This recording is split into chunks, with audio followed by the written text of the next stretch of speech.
Right, there we are. So seeing we've now started recording, that's brilliant. Our agenda today, we've got an absolutely fantastic agenda. As you know, on a monthly basis, we bring on two special guests, and they talk about a wide variety of subjects. And today we've got Lee Thompson from Elevation H. Then we're going to interject with some industry events, and we're going to have joining us live today Mike Taylor from Mike Taylor Education. And Mike is going to be sharing a new and special initiative that he's got. And that's going to be in line. He's going to talk a little bit about the event that he's got next week as well, which is the Generation Barber event. And if you haven't got tickets for that, then he's going to tell you how you can get those tickets. And then we are going to have Andrea Jackson. Now, Andrea has been one of our guests before, and she is a returning guest. She's a consultant with regards to inspection, and her theme today, she's going to be talking about how we can understand our inspection frameworks. So what I'm going to do is now hand over to Nicola, and I'm going to stop sharing my screen. Thanks, Mark. Okay, so good morning again, everybody. And I have the pleasure of introducing our first guest speaker this morning. And so we are joined by Lee Thompson, who is the Marketing Director for Elevation H. And he will tell you shortly all about who Elevation H are, of course, and what he's going to be talking about today. But I have had the pleasure of working with Elevation H already. They worked with us at an event in Scotland recently. And Lee is only one part of the team, and he did a fantastic presentation on social media and the importance of it. And I found it very, very relatable. And I think that the feedback from everybody that joined us on that day really enjoyed it as well. And there's no getting away from it. You know, social media is a huge part of what we do. So I thought it would be a fantastic subject to share with you all and give you an insight into what Lee and the team at Elevation H are doing. So enough from me, over to you, Lee. So thank you for joining us. Would you like to just tell us a little bit more about who you are and Elevation H and everything that you do? Absolutely. So yeah, hello everybody. My name's Lee, and thank you for that lovely introduction. That was amazing. So Elevation H, we're a family-run company. We specialize in essentially higher education as a basic term, but everything from your students in schools and colleges, right through to seasoned pros, academies, finishing schools, everything from salon and school right through. So essentially, what we have is levels of classes. We have levels of programs as well. So like I said, there's personal mentorships, and one of our specialties is bridging the gap between school and salon. So I'm sure a lot of you guys are aware, once somebody's just qualified fresh out of whether it's an academy or a school, there's not always the broadest and the knowledge to cover everything that might come in and might be behind the chair. So her side of things, my brother's side of things mainly, who are two twin brothers, which is quite hard. I'm the youngest one, so as you can imagine, my job goes from marketing director, social media manager, brew maker, everything you can imagine. So it's amazing. We've managed to build this up to the point where we are, in the UK, Europe, and over in America. We've got a hair school, actually completely ran on Elevation H, and part funded by us in Hawaii. So it's crazy, and I'm in Chorley, Lancashire, so I'm really living the more the high life side of things than my brother over in Beverly Hills. I do feel sorry for him sometimes. I've got Blackpool right here, and he's got Santa Monica right there. So it's nice that we're all together doing it. It's sometimes sort of a pinch yourself moment that three young brothers from Chorley have managed to make this sort of worldwide company work. But we're very hands-on. We don't have loads of staff. You're never going to get sort of pied off at a call center. And what we do is, like I said, specialize in bridging that gap between schools and salons, and my side of things is more like you said, Nicola, social media marketing, digital marketing is essentially just marketing now. You know, people don't necessarily use you know outlets that they would have back in the day. I was born in 88, so when I was first sort of getting into work around 16 to 18, it was all newspapers and flyer drops, where now it's, you know, social media, Instagram, LinkedIn, everything in between. So that's where I come in, and we try and also offer not just the cutting side of things with my brothers and the technical side of things, but the, like I said, the digital side of things. So I'm just going to give you a really quick idea. I won't go into too much because it can sometimes boggle the mind without going into a class. And one of my classes can last anything between sort of 2 and 6 hours. So I don't want to try and dilute things too much, but I'll try and give you a good idea of what I would cover, you know, and what my side of things will cover. And obviously anything that you need to know, like any questions that you have, or any sort of links that you might need to get in touch with the company or follows on social media, anything like that, I'm happy to ping over. So I'm looking forward to it. Should I just jump straight in, Nicola? Is that, yeah, go for it. We're ready for so you. I'll share Absolutely. my screen very quickly. I think you might see a bit of inception here. You'll see us all here at the side, but so I'll just give you a quick idea of what we appear online. Is that all good? Is that coming through cool? Yeah, that's correct. Yeah. So this is Elevation H, so very, very, very simple, I know, but the art of higher education. You know, what we do is we try and teach it in your own pace, at your own time, in your own place. You know, we can come to your salon, we do live classes, we do higher education, and all the things that go along with it. To give you an idea of what we look like, so if you see us on social media, do give us a follow. We'll certainly follow you back.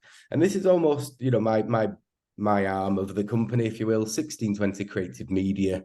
We're not so much active ourselves on social media. We focus on getting our customers, you know, no more so than ourselves. So, well, that's who we are. We do everything from graphic design, photo, video editing, social media marketing, digital marketing, absolutely everything on that side. And we are sort of industry focused as we are, you know, all about her salons, her schools, everything essentially. And this is what one of my classes would look like essentially. Obviously there's a lot more sort of goes into it, each one, and as you can imagine, a lot of charm and wit, Nicola. No yeah. but yeah, so branding, I'll quickly sort of run through it. Logo, brand identity, fonts, colors. A lot of these sort of become buzzwords at one point in sort of the industry, but everything that is here, from branding, social media, film creating and editing, it is important. You know, they're a buzzword for a reason, and everything there kind of goes hand in hand. So I could pick two out randomly. You know, for instance, like your brand identity, and if we go down to tone in social media, for instance, and if anybody knows what I mean by tone, it can be a very tricky thing. I know a few people might be thinking, what is this guy talking about? But it's a strange world, is social media. So your tone is essentially how people may read what you're putting across, and on what platform you're saying it on. Essentially, it's a tricky one. So I always use the example: have you ever sent a text message and you're saying okay, and in your head it's okay, and you're excited, but they read okay, and suddenly, you know, you guys are, you and your friend or your partner, you might be having a little bit of a disagreement, and you're thinking, hang on, I said okay, but text messages, there's no tone of voice, so you have to almost over exaggerate what you're saying to sometimes to get across your tone. So for instance, we use TikTok and Facebook are two extremely different things. Even more extreme will be TikTok and LinkedIn, but we'll leave LinkedIn for now because we're talking more, you know, stylist, and salon based here. So it can be something with tone where on TikTok you're being very friendly and very bantery and very fun, and you might be saying, hey guys, we're on like I said, LinkedIn or Facebook. That might not land as heavily as does the content that you're putting across too, you know. So a video that you put out on TikTok might be very funny, and it might have your brand identity slapped all over it, and you're saying and what you're saying fits TikTok, but on Facebook it's completely wrong. And the same goes with sort of LinkedIn. LinkedIn's a very corporate-y place, you know, it's very sort of B2B, business to business. So it's that's kind of something that we go into and we try and teach if you're a young girl and you're coming out of school, you've just got your first job in a salon, you're going to interact very differently across these different platforms to connect with people. For instance, on TikTok, it's a very personal place. You know, people want to be spoken to, and sort of life hacks, life tips, and it can be a very personal place, where, of course, Facebook and Instagram are very different. So it's important for young stylists, especially coming out of college, to get a grasp on social media, because it literally is today's newspaper. You know, it's where marketing happens. Can I just add something in there, Lee? Then? So can I kind of talk about putting this into context, thinking about our audience today? So our audience is predominantly teaching staff of colleges, of hairdressing, barbering, and sometimes beauty students. So I guess they'll be thinking about branding in two ways, won't they? Because branding could mean the college, so the college salon has a Facebook, sorry, I'm showing my age, an Instagram page, and that will be branded, and it'll have the identity, and that will be their platform to promote. It could be to clients, it could be to the to showcase the college's looks. And then the other thing that I think sometimes can be a bit more challenging is encouraging the students themselves to have almost their own branding identity. That's the important part. So and sometimes it's important for you, for instance, I've got a video to show you in just a moment of something we did over at Fife College with you guys, which was our first meeting, which was absolutely amazing. And I sort of came along, and I was trying to give you guys an idea of what kind of happens in our class, because we create as we go. And I give a little talk to you guys, which was amazing. And then I sort of step back, Paul does his thing. And I always say I'm the support act for my brothers. You know, these guys come out with the scissors and they're flicking her around like Prince did on stage with his guitar. It's hard to follow, Nicola. You know, I'm sure you agree, as you saw it in person.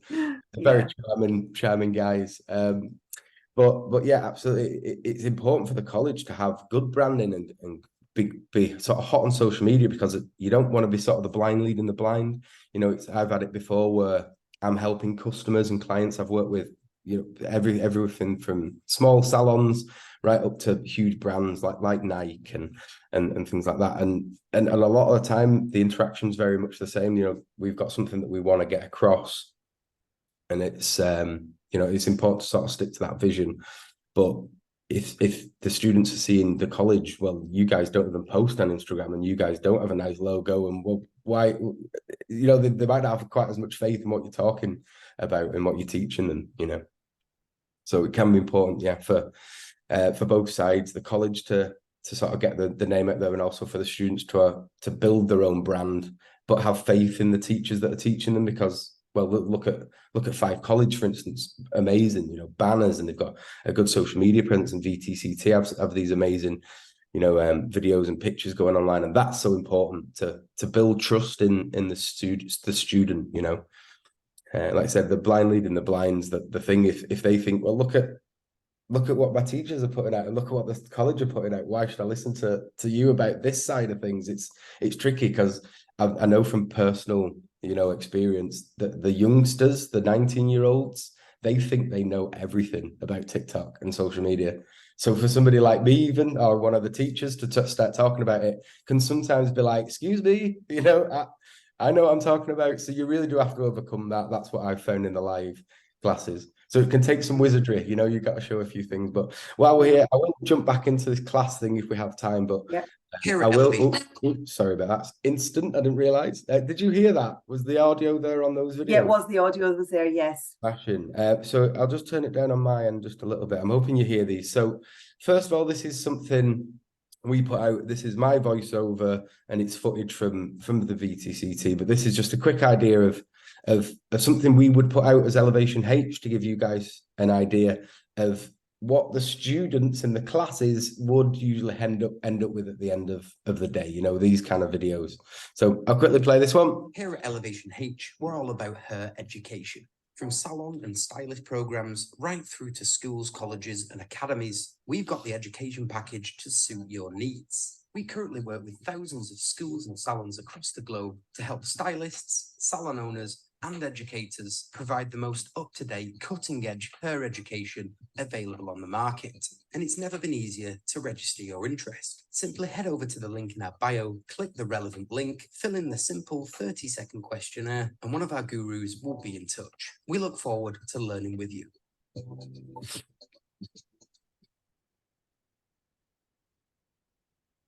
Okay, so just an idea of something that we would look to post on social media.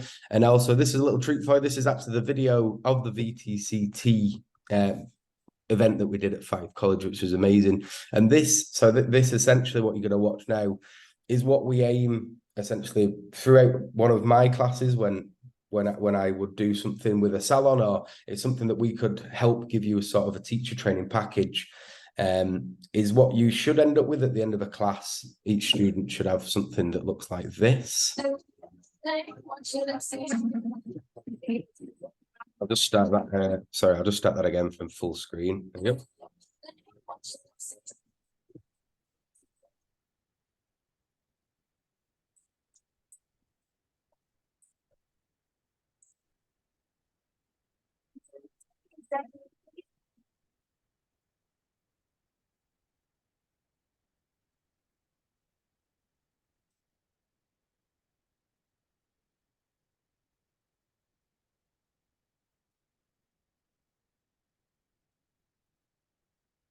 Okay, so yeah, that's essentially a good idea of something that we'd look to help show you guys how to create. It's I'll quickly get my class back up. Are we okay? When you did that, Lee, I think Nikki is on the call. I think you were there, Nikki, actually. I don't want to put you on the spot, but I think Nikki was at the event as well, that's on the call.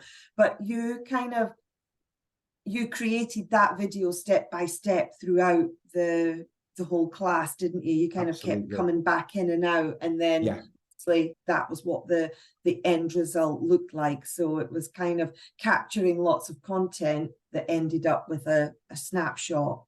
That's it. So if you look down here in the filming, creating and editing section, if you can see on screen, some of these things that I talk about in the class, or your equipment, your lighting, software recommendations, for instance, these are things. I know you guys spoke about Canva, amazing free tool that you can use to get your logo on things. Another one's CapCut. Now I use CapCut. I do professional videography and editing work, so I use a lot of Premiere Pro, which is the industry standard, if you will. But I also use CapCut and free tools because they're so over-engineered now to allow anybody to do amazing things with video, text, pictures. It's so easy now to create.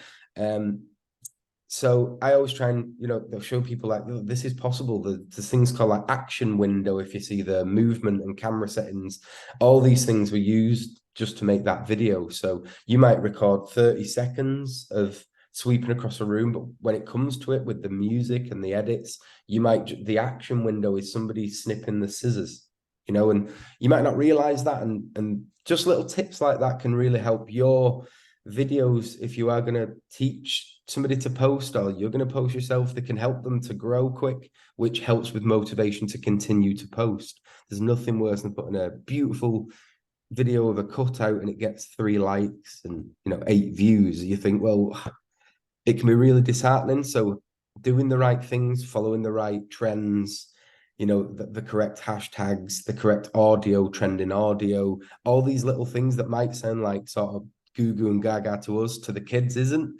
To the students, he's like, oh yeah, I need to know about this because I hear this all the time. I hear these buzzwords, like branding, like trending and brand awareness. How do people find out what's like total novice here? How do people find out what's trending music, what's trending hashtags, where, how? Well, that's it. It's a tricky world. So essentially for music, sometimes it's a case of sitting on TikTok and Instagram and seeing what you hear, so it can be as simple as that. It goes a lot deeper, and there's a lot of ways that we've proven time and time again work. But it can be as easy as sitting on TikTok for an hour, which I know sounds pretty easy to me. I can get on TikTok and Instagram Reels and see what you hear. I know you'll hear oh no, and Yeah. you'll hear, you know, a lot, but you'll also hear music. Now, I'll give you guys a little cheat code. At the minute, there's a song called $1 Million Baby that's just come out that is absolutely fire. This is trending so much. I know Apple are using it in something. I know that Nike are using Say it in that again. something. Writes It's down called, and it is $1 million honestly, baby. it's amazing. You're all going to think Prince has come back from the dead. It's called $1 Million Baby, and it is by a guy, let me just check, called Tommy Richman. I'll just quickly show it on my screen here. So this song, $1 Million Baby, it's already kind of trending, but for the next few weeks, this thing's going to be everywhere, and it's going to help you just get it, you know, get anything that you are putting across. And these are little secrets that it So can does be that hard mean if to you know. use that music, your reel or your post might It's get got more engagement? I mean, maybe it's almost like saying, say there's a 6-foot fence and we're trying to get me and you over, Nicola. You've got a better chance of getting over if you go first, you know, if I give Yeah. you a leg up, and then we're not both guaranteed to get over, but you've got a better chance. And by me giving you this leg up to get over the fence, I know it's a weird analogy, but this is how my mind works. That's using that audio. It's giving Yeah. you an extra go. And if you use that with the trending hashtags, and you really brand aware, so you really hammer down your colors and your fonts if you do use captions or text on your video, even with pictures that you put up. You're consistent, so maybe every day you make sure that you post a TikTok or a reel, or even just a picture of some sort, you know, and you start to maybe figure out, well, I posted at 9 o'clock in the morning, it didn't do too well. I waited till 10, it did great. I posted at 6 a.m, it flew. So you start to figure out, well, twice a day, I'm going to post at 6 a.m. and 10 a.m. then see how I get on. And sometimes it can just be about being consistent and working hard. There is no cheat code for it, but there's things like using trending audio, the correct hashtags, which you can actually use Google for, you know, literally put trending hashtags and then whatever your topic is. So barbering, haircutting, you know, hair salons, and that can. So I think we've got an expert on here, because Sue, who's on the call, hi Sue, yeah, agrees with you and says that is a great TikTok tune, and hashtag barbers is always a good one as well. Yeah.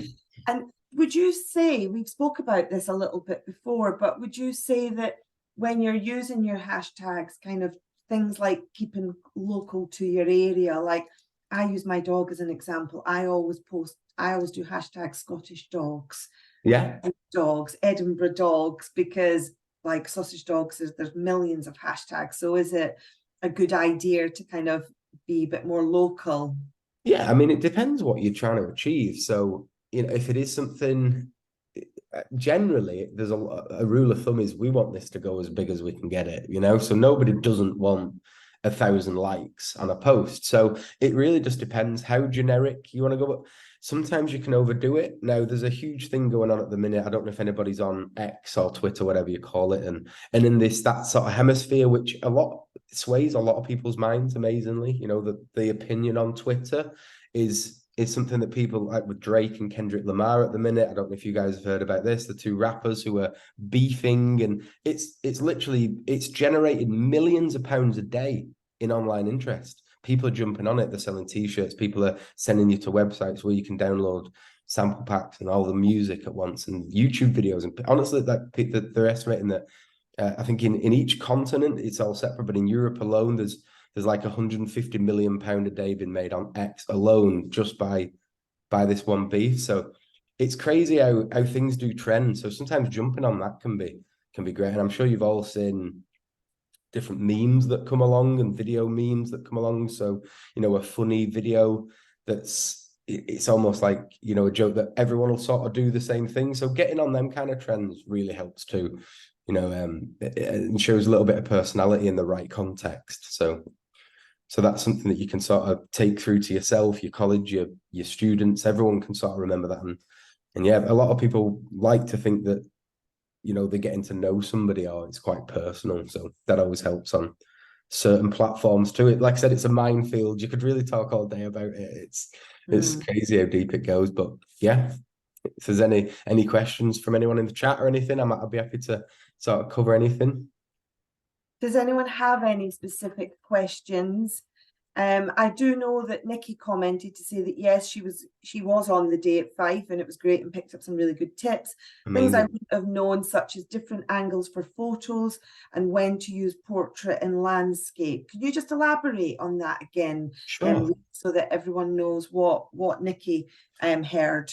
Absolutely. So essentially, portrait and landscape just refers to which way the footage is shot. So I know a lot of people now, and in sort of the last 4 years, 3 or 4 years, especially, portrait footage has just become the absolute norm now. It was always this. If you remember, like anybody, like I said, I'm born in '88. Anyone born 6 or 7 years either side of my date of birth will be one of these guys, you know, because this is how we used to shoot video. It just was like for YouTube still. This is how you would shoot video. So this is landscape. And so I always remember it, if you imagine a landscape picture and then there's a portrait on the wall, and portrait is this way. So anything for TikTok reels, Instagram reels, short form content. Short form just means like this way, essentially. TikTok, Instagram reels, quick to watch videos. Short form is always portrait mode, where if you were going to film a movie is shot in landscape mode, you know. So it's tricky to sort of remember. A lot of the time with pictures, I always say get portrait if you're getting a picture of a haircut, but now Instagram shares any sort of format that you shoot in. So it really doesn't matter with pictures. It's just with videos. If you're going to make a video for Instagram Reels or TikTok, always just keep your phone this way. It saves a lot of drama. It's easier to edit, and you don't end up with these sort of black boxes filling the screen and things. It's just sort of the industry standard that I'd say. Yeah. And are there any no-nos? Are there any things that we should be staying away? I mean, something that I always say, and I'm no expert, something that I always say if I'm talking to people about this is, particularly when it's students setting things up for their own branding, logo, brand identity, is never mix business and pleasure. So don't have your Instagram feed having your Saturday night and then your Monday model call for. I mean, that's absolutely a really obvious one, but you know, is there any notes that the lecturers here could maybe have as absolutely, yeah. So that is a fantastic one, but that's the problem. Things evolve so much. So 2 years ago, with what you just said, Nicola, absolutely correct. And across, like you say, your main things like your Facebook and Instagram marketing wise, yeah, I totally agree. But with TikTok sort of blurring these lines now, and people do want to see a more personal side of people. So say if there's, I use perfect example is Thompson Style. We have a hub salon here in Chorley in the hometown, which is a salon that it is a fully functional salon. It's open. The stylists work there self-employed. They rent chairs, but we also use it as a creative space and a learning space. So down there, there's a girl, Frankie. She's one of our newest employees. She's just we picked her up, I think, a year prior to her finishing her exam, so her becoming qualified.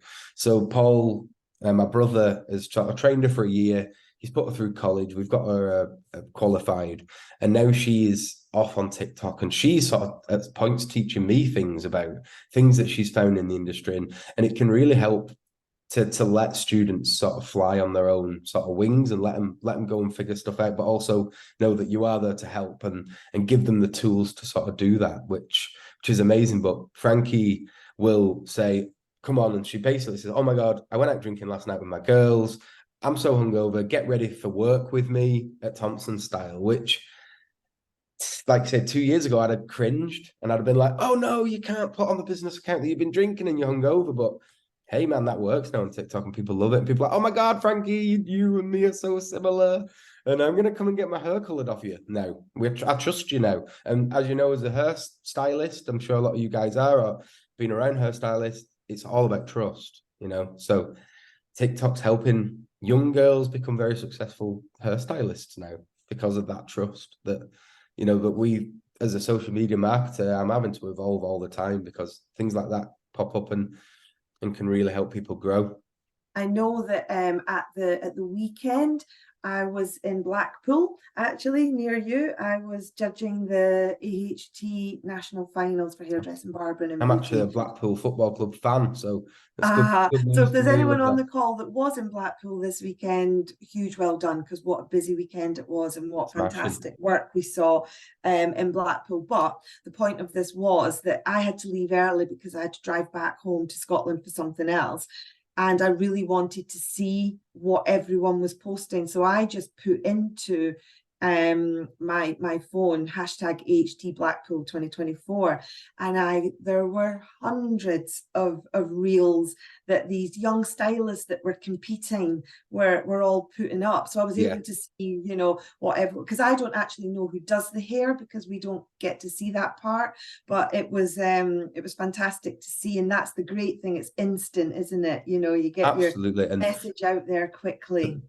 I'm even, it goes hand in hand with the cutting side of thing, but learning in that environment, in that class environment, especially with a lot of these girls and guys are friends, you know, the close friends. So learning and editing and filming together, and somebody might do something really cool on CapCut or camera and be like, oh my God, guys, look. And that, like, it's like if you're going to buy a car and your best friend says, this garage at the end of the road is amazing, I've been really looked after, you're going to be so much more inclined to go there. It's exactly the same. If you've got a friend, a close friend at school or college, and you're learning together, and they say, oh my God, CapCut's amazing, and what this guy said in this class worked, or what my teacher said worked, and I've got 1,000 views on this video, trust me, they will do that. And that's such a great way of spreading amazing techniques, you know, is thinking outside the box and taking, you know, your students away from thinking this is a haircutting class, or this is a hair coloring class, or this is this is everything that will give you the skills that you need once you leave us to actually go into a salon and be a very profitable,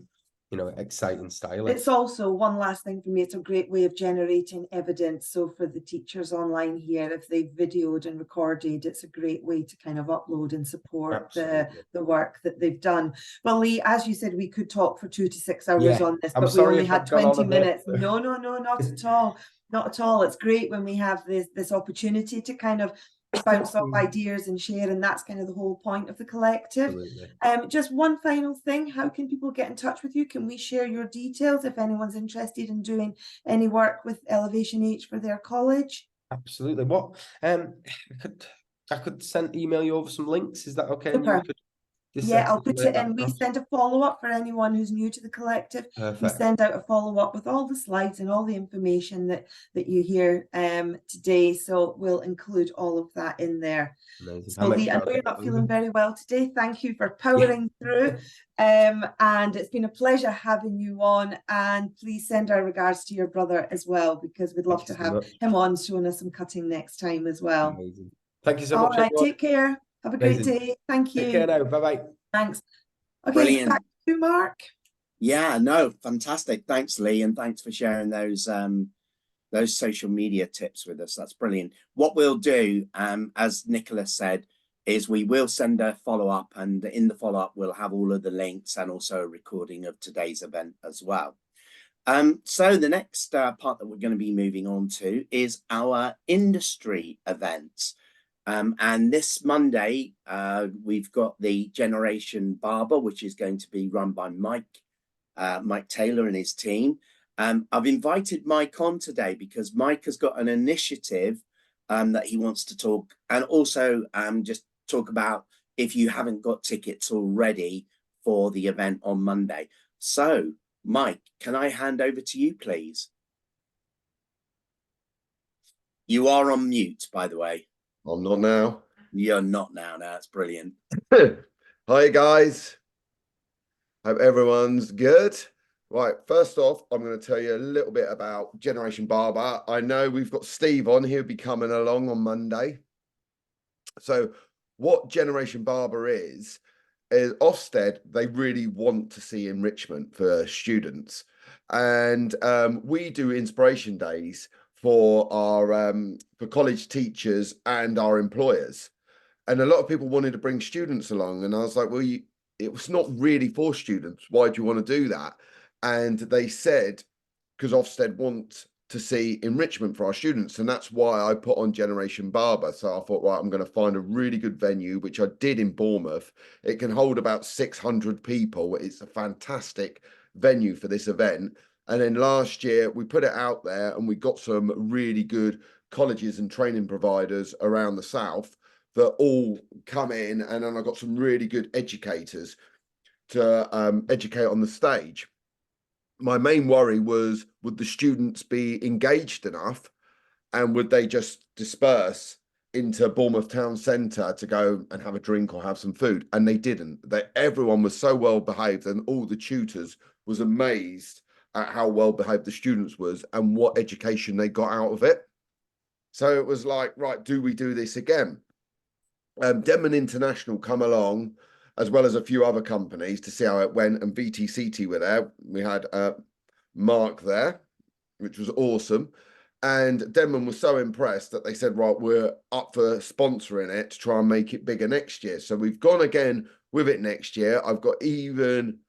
For this year, I've got even better people on stage. I've got more people on stage. And what else we're doing is we're trying to get the students, not everyone wants to ask questions, that they can go and meet the educators around the sidelines and they can show them up close and personal little tricks of how to do haircuts or what shaving techniques to use or patterns or afro hair. We have everything covered.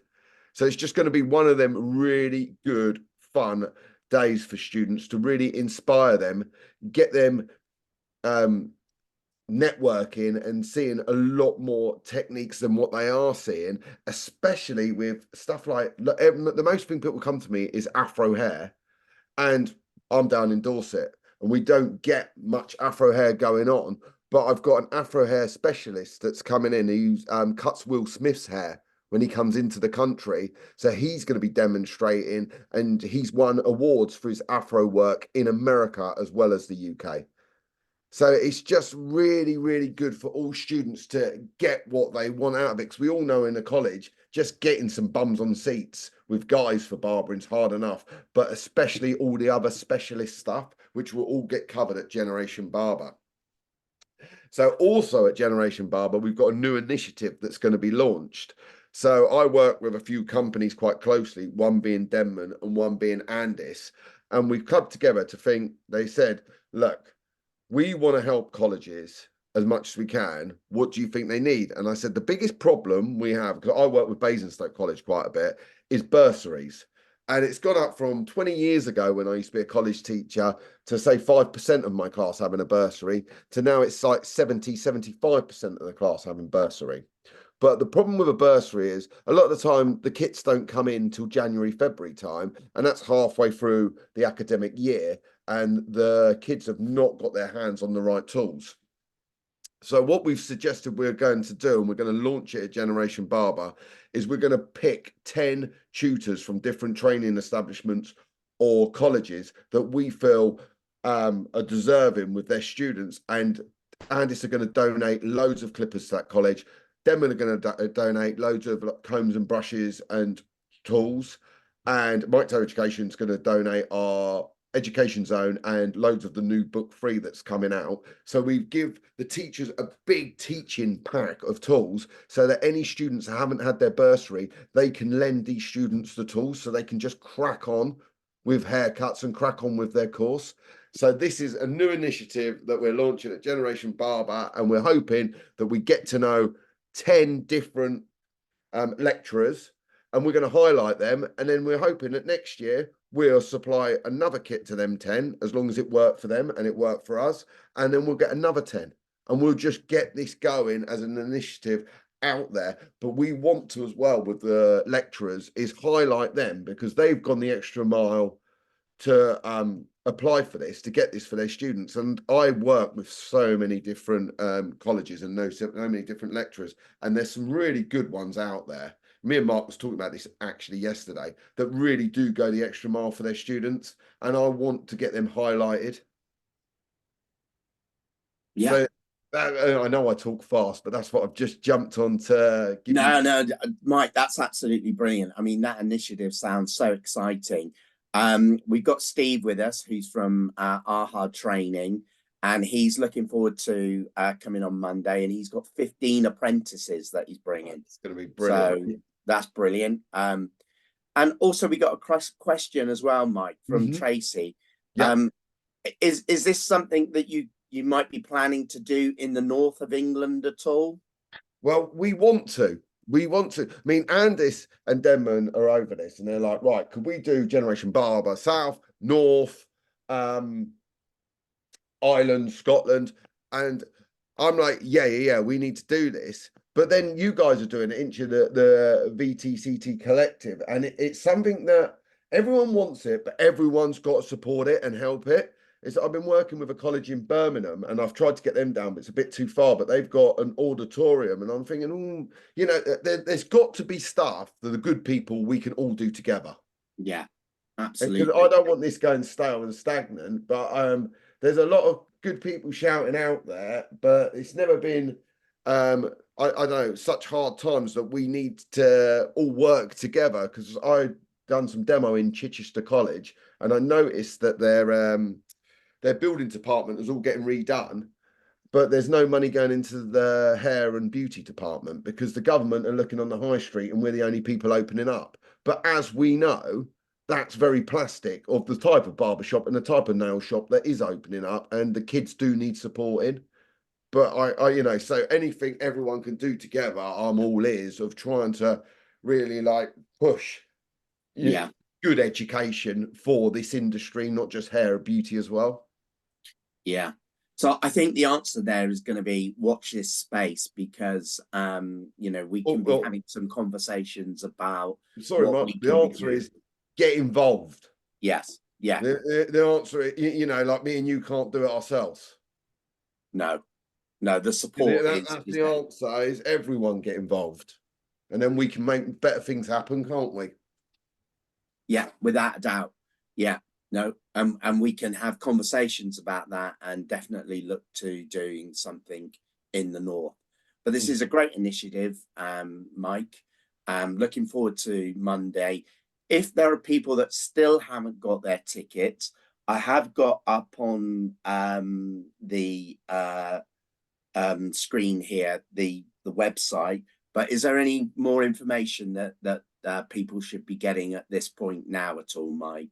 Well, I mean, it's quite hard because with social media, like the guy you just had on, that is my main way to people. And you think, oh God, what else I can do? But it does seem to be social media. And I've got a database of 5,500. So most training providers and colleges are on it. And I'm giving weekly updates of what's going on and sending that out.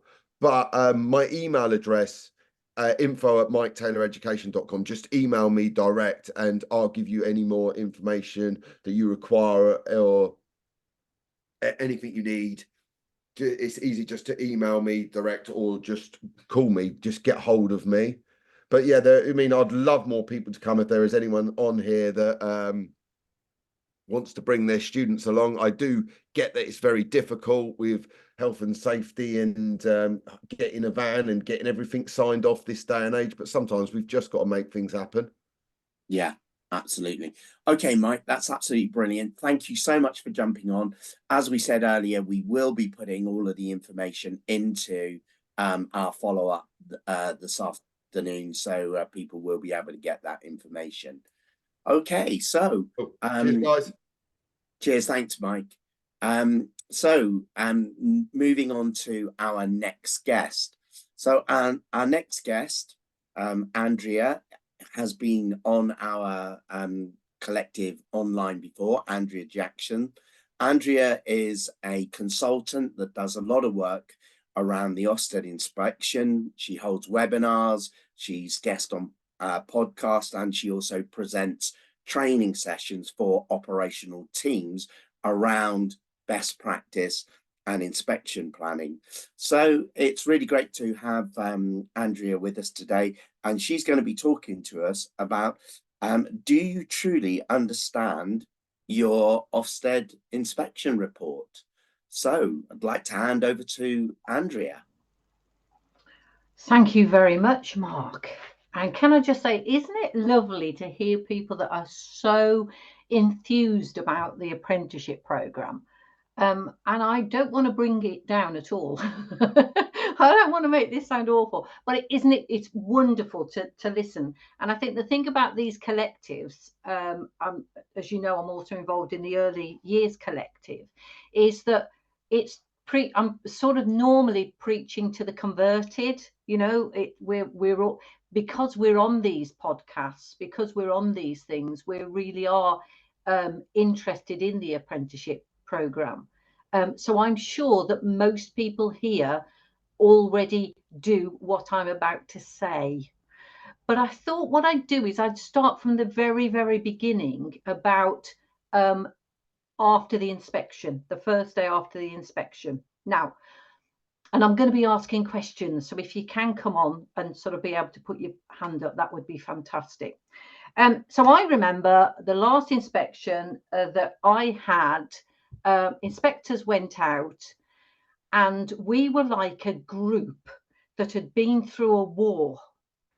There was a war scenario and it wasn't a bad inspection, by the way, but it was like we'd just been through a war. Now, it may have been for the fact that I was dealing with the armed services, so that might have had that. But the point is, we'd been through this war and we all looked and they'd gone out and we just looked and we were done. We were literally done. Our thoughts, we were empty of everything. But I remember afterwards that when I left work and went home, as much as I was telling my family what was happening, they didn't get it. They didn't get it. They didn't understand what I'd just been through. As I say, as good as it was. So I think for us, we need to be, particularly the owners, we need to be really mindful of our staff after the inspection. Okay, so if anybody wants to put the cameras on and put their hands up, how many people have just been through or have been through a monitoring or a full inspection lately in the past couple of months or whatever? I always find it's if you want to come back and tell me. Monitoring, yes. Oh, okay, well done, Steve. And was it a good experience?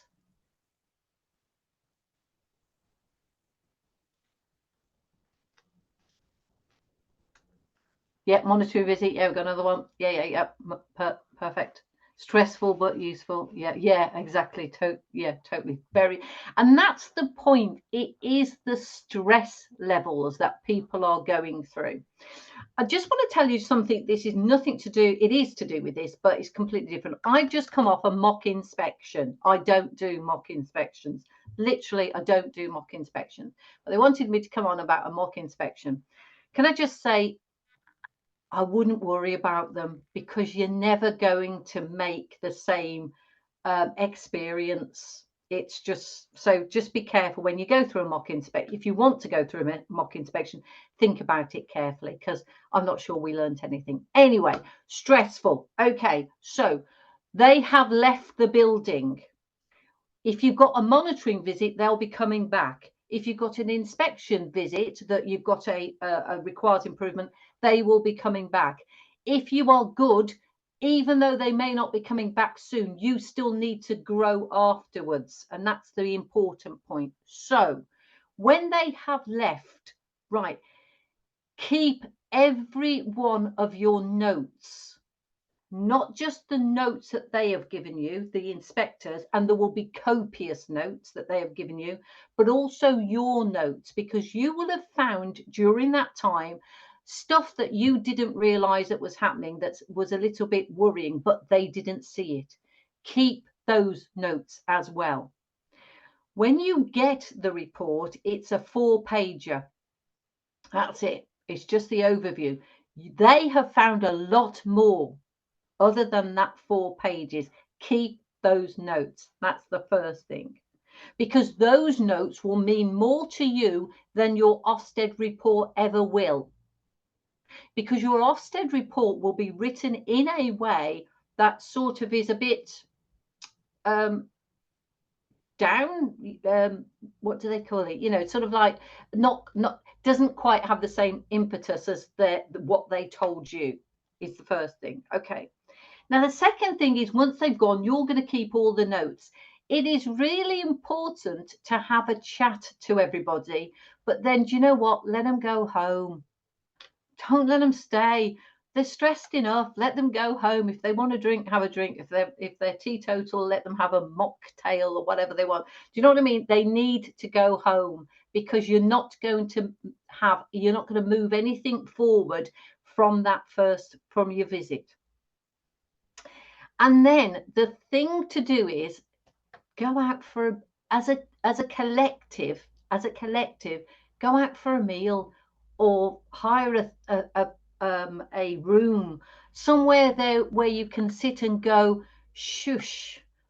You can actually debrief everybody, and so that you can all talk about your actual experience during that time, because some people will have better experiences than others. Now, does this make sense, first of all, before I carry on? And you can just do a thumbs up or a something, so I'll carry on, just so that I know. I find it's just not having the cameras on. It's really weird for me. We got 2 new messages. You see, and the fact is, I'm not that very good with technology. Oh, EQA in a couple of weeks. Yeah, brilliant. Okay, the drinking bit, yes, totally. Oh yes, I'm all for that. Absolutely. Because as I say, you're the only ones that know what you're going through. It is really important to go through your experience. At this point and at every other point after your inspection, it is not personable, right? It is not somebody's fault that something happened. It's really important that if somebody had a bad time, it's not their fault, it's the process.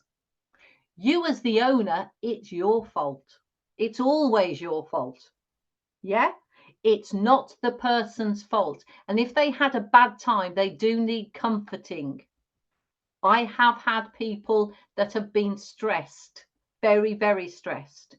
It's not their fault, is the first thing. So we've gone out, we've gone for a drink, we've had a chat, and this is good. Okay, now it's really important that we then have a business debrief where we go through the whole of the report, what they've told you, and your notes. Don't miss anything out, because the fact is the inspectors will go through, they'll have those notes, they take them off. Those notes stay in your little folder. So even though your report's only four pages, they've had all the notes. But it's more important for you as a business to get it right and to be able to grow, rather than just ensuring that Ofsted are happy. That's my point. Okay, so we've got all the notes. It's really important to go through the notes and ensure now that at the end of this inspection, this is the start of your journey, not the finish. That's the point. This is the start of your journey. Some training providers, right? They go, oh, thank goodness for that. That's ended, and it's a couple of months through. Bearing in mind they will be getting another visit. It's a couple of months through, not thinking about it because now work's taken over, and then all of a sudden they think, oh my gosh, we're in scope and we haven't done anything about it. Really important you don't do that. Really important, because the clock starts ticking as soon as they've left. Yeah, and not only, even when we're not thinking about making Ofsted happy, everything that's been found is either slightly detrimental to our business or very detrimental to our business. So we have to take those notes. If we don't agree with those notes, it's the fact that we couldn't tell it as clearly as we should have done. And that's the point. Okay, so we go through our notes. Now, as a group, senior leader group, or just you, if there is only you, we go through our findings and prioritize the findings. Yeah, so when the report states something about our learners' progress, you know what? That's pretty critical. That's business critical, because obviously our business rests on our learners getting through. So you would presume that you'd put, if it was something about the learner progress, you'd put that to the top of your pile. You would prioritize that bit of your report to the top. And then you find out your easy wins. Yeah, the gains that are easy to get. So it's like little things like, oh gosh, that's so easy to do. Do it then. Do it. But make sure that everything you're going to do now is your quip. That's your quip. Yeah, and we know with a quip, we need to say that what's wrong, what good looks like, who's responsible, who does the task, by what time, update, has it been finished? Has it been completed? Yeah. Does anybody do that, a percentage of completions, like 80%, 20%, 30%? Yeah. Does anybody do? Yeah. Does anybody? I mean, right, I've got to say that I'm not a lover of percentages. I don't know what they mean. Oh, okay, that's fine. Yeah, so I'm not a lover of percentages because I don't know what they mean. So if it's like 30%, I need to know what 30% looks like. But if you do go percentages, make sure that anybody looking at it actually knows what you have done and what you haven't done. So you need to use this inspection as the momentum. Now you've got your team that they've been through it. They're going through it with you. We're going through the quip. Keep that momentum going, because now you are your own little huddle. You're the war team. As I go back to war. Why do I keep doing that? It's my background. I'm sorry. I can't think of it. It's that basically it's the war rooms. You know, in London. Has anybody gone to the? I haven't even gone to the war rooms, but that's your war team. That is your team that's going to move forward. So you're going to use that momentum from that inspection, because it's really important to keep that momentum going. And that's that's the biggest thing that I can say, is to keep the momentum going. Make sure that you have your improvement meetings, call them what you want, every week, and that they take center stage, that nothing is more critical than moving forward or getting better. Because even though things will happen, tasks will happen, this is business critical for you. So that you will always have a 10-minute meeting with an agenda of what you're going to be looking at. If your quip is huge, just look at chunks of it. Obviously, don't make a quip that huge because it's never going to be finished. But do you know what I mean? You get my drift. You have an hour meeting. There is an agenda. You start with going through the agenda. You tick the bits off. And it's going through that quip bit by bit. You can, I mean, I don't know how big the organization is. You can have it being you and your person that helps you. I was going to say Oppo, but you probably, yeah, the person that helps you. It can be you and your senior leader team. It can be so that the senior leader team then have their own meetings, but they have to be weekly, because when they're not weekly, you forget about it.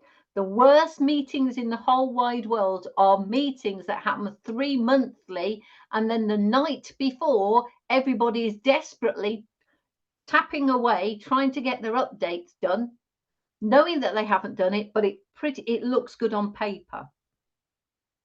Those aren't helpful at all for the business. That's the point. Okay, so make sure all of your team members see these improvements as a priority, that they understand what needs to be done, because don't forget, you've got your notes. You've got your notes. You understand what they meant, so that you ensure that every time that you're doing those improvements, the reason why you have to have these meetings weekly is don't forget that when they come in, they will want to see your improvements that have been embedded. They want to see the impact of your improvements. It is not enough to say, oh, we've done this, because actually, if it's something that you just thought about off the top of your head at that time, you won't be able to show the improvements, the impact. A lot of times when I'm talking to my training providers, they're telling me this and they're going, right, this is great. And I go, that sounds wonderful. That sounds absolutely wonderful. Where's it written?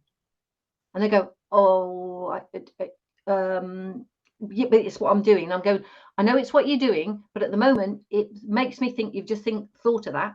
I know you haven't, but it makes me think you've just thought about it. If I'm an inspector walking in and you're telling me that and you can't show me, you've pretty much made it up as you're going along.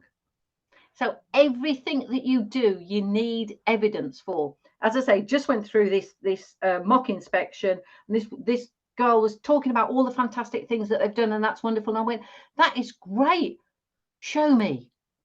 And she said, oh, okay, well, oh, that's probably not a good learner to pick. Oh, okay. Oh, no. Oh, that's not the right thing. And I'm going, okay, you need to be in control of the situation. It's your inspection.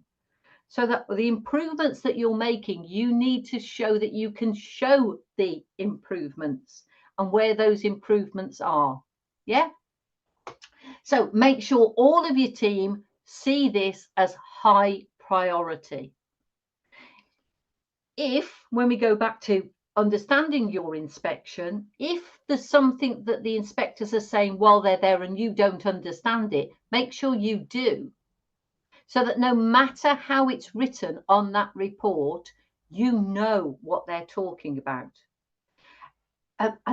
Now, what I am going to do is I'm actually doing a checklist, which is why I keep looking over there, because that's my checklist. I'm actually sorting out a checklist. So if you are interested in a checklist, and basically it's what to do after an inspection, quite happy to send it on. Mark, if you can take, I don't know, emails or whatever you do, I'll send it to you. That's fine. Has anybody got any questions? We've had a few comments. A couple of people have had to leave. Yes, but a couple of people have also had monitoring visits. And we've got Tracy, who's got her EQA visit, so stress on stress there. But yeah, at the moment, Steve, who's one of our who's had a monitoring visit, he's had to go as well, but he's going to be at the Generation Barber event. So good to have you with us today, Steve. So is there any questions before we start to wrap up with Andrea? Has anybody got any questions? Janet says thank you. We will obviously be sending all of your links over, Andrea, as well. So if you've got that checklist, then that would be great for us to be able to include that. I've got to finish it off first. Okay. That's what I think. It's like with everything, isn't it? Yeah, I'm doing it. It was a series of posts that I sent on LinkedIn. And I thought, oh yeah, actually a checklist would be pretty good. So yeah, I think if anyone doesn't follow Andrea on LinkedIn, then I highly recommend you do, because this is the second time we've had Andrea on, and the first session was about preparing for Ofsted, which I think everyone found really useful. And I actually saw you do a post about talking about, do you truly understand? And I was like, oh yeah, that would be great for our community to hear. And I know you post really frequently and kind of every week, very up to date with, you know what's happening and that information. So I think if anyone does any one thing from today, it would be to kind of jump on following you on LinkedIn to keep up to date with this information. Yeah, I think up to now I've been through 14 inspections, both monitoring and full inspections. And I know Steve's gone, and I just want to say that some of my training providers don't understand that until I get in and really get to the grips of it, is that your monitoring visit, I hate monitoring visits because they're so nice. They're so lovely. Even if you get a requires improvement, they're still nice. They want to tell you about stuff. Your full inspection is not like that. It really isn't like that. The monitoring visit is only about what progress you made at the time. So all they want to see is, are you making significant or reasonable progress on your journey towards being a competent instructor, apprenticeship provider? Your full inspection means that they are confident that they can leave you for several years before they come back. Completely different. You know, when you do really well on a mock GCSE, you see the kids, right? They do really well. And you think, oh no, because then they tend to take the foot off the pedal and they don't do so well on their proper GCSE. Think of it as that. Because your full inspection, they are not looking for progress, they are looking for your doing the do. And that they are confident to leave you for several years. And if they are not confident, they will not give you advice. They'll just say, you're not doing. Just, if you can just take one little bit from today, make that it. Wise words, Andrea, wise words. That's okay. And one final word from me, your hair is looking fabulous today for a hairdressing and barbering collective. I tell you what, you guys always worry me, really always worry me. Every time I'm like, oh my God. No, your hair looks fabulous. Thank you so much for joining us today. No problems. Yeah, absolutely brilliant. I mean, I think, to be fair, we've had some really great guests on this morning. So just a massive thank you to Lee, for Mike for popping on, and of course to Andrea, which brings us really to the end of today's session. Just to say again, thank you very much for joining us. Our next meeting, so pop this date in your diary, is Wednesday the 19th. And we have again 2 very special guests joining us for that. So we'll be sending that information out. Can I just say that is that will be the last collective of the academic year. So please do make sure that you register for that one. And we won't give any spoilers, but we do have 2 fantastic guests to end the academic year on. Very, very different subjects, but that will be the last time you'll see us for the summer until after the summer. So hopefully you can all join us for that meeting. So yeah, and thanks to Nicolai and also to Tina in the box there, really appreciate that. So we look forward to you joining us. Just again, as we always say, these are our links to follow us. So if you've got any ideas, any suggestions for the collective, if you know of any guests that you think you would like to see on with us, then please contact us, because as we always say, this is a community. It's about you. It's what you want to get from this. And we would love to have, you know, lots of different people on as well. So a big thanks for joining us from both myself and Nicola. Thank you. Thank you so much, guys. Enjoy the rest of your day, and we will see you in June.